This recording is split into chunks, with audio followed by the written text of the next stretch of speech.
Well, welcome to Real Talk. I'm here with Mr. Markus Liniger, Director Extraordinaire. Good morning. How are you? Good morning. Good. I'm so glad to have you here today. Oh, thanks for having me. So let's get right into it. I want to pick your brain a little bit.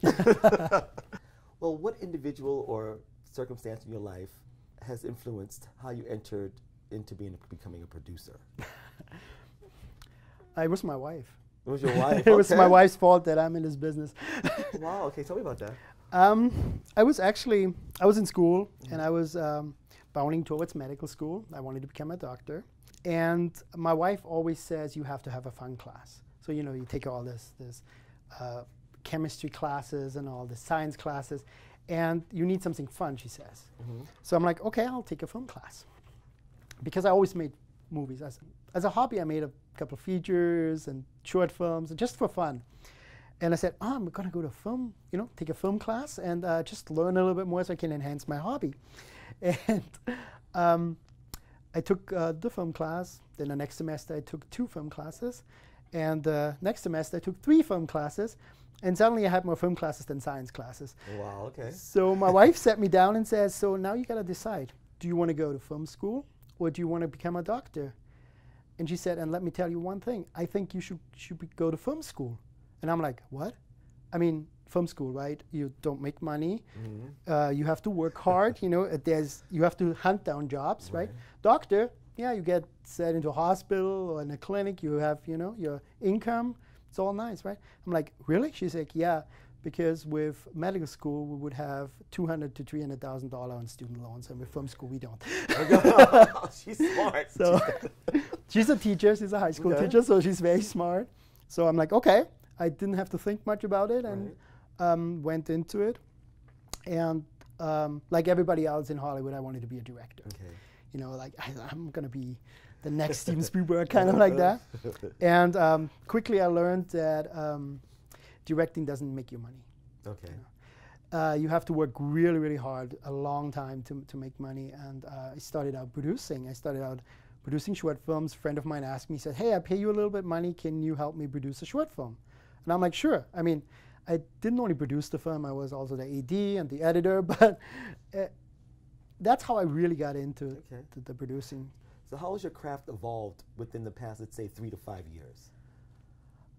Oh my gosh, in every film I learn. Every film you learn, huh? Every film I learn. I think the biggest thing that I learned in the last 5 years is that I don't have an ego. I cannot have an ego. I need to really listen to people. I need to work with people. I need to listen to their advice. And yes, I am in charge most of the time, but that doesn't mean it's my way or the highway. It means we all are together in this. This is a teamwork, and that's how I work. I work as a team. It's not me. Because my crew makes the movie, right? Right. My director makes the movie. My DP makes the image, my sound mixer makes the sound. So it's not me, it's them, I'm just there to help and support them. That's my role as a producer. What advice would you give someone that's just starting out in this business and they want to be a producer? They want to produce something. What advice would you give? That's a good question. First of all, is you got to find projects like short film projects. Short film projects are very good to start out with. There's a lot of people out there who are in film school right now. If you're in film school and you have friends who are directors, just team up with them and saying, hey, you know what, I produce your film.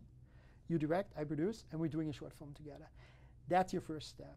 And then trying to work on every job that you can, find the right people. That's one of the most important things. Right, you will fall on your face many times because I did, everybody else did. The next thing is you got to build a reputation. Don't have an ego. Ego really keeps you from having a good reputation. All we have in this town is our reputation. And just work hard.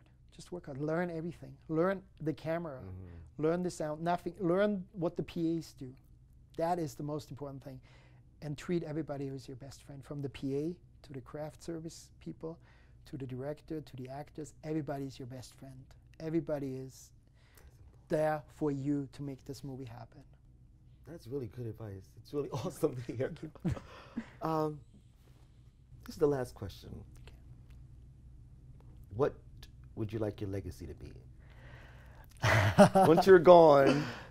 I would love to say that people watch my movies in 100, 200 years, and these movies will be taught in film schools as an example how to make movies. I would love that.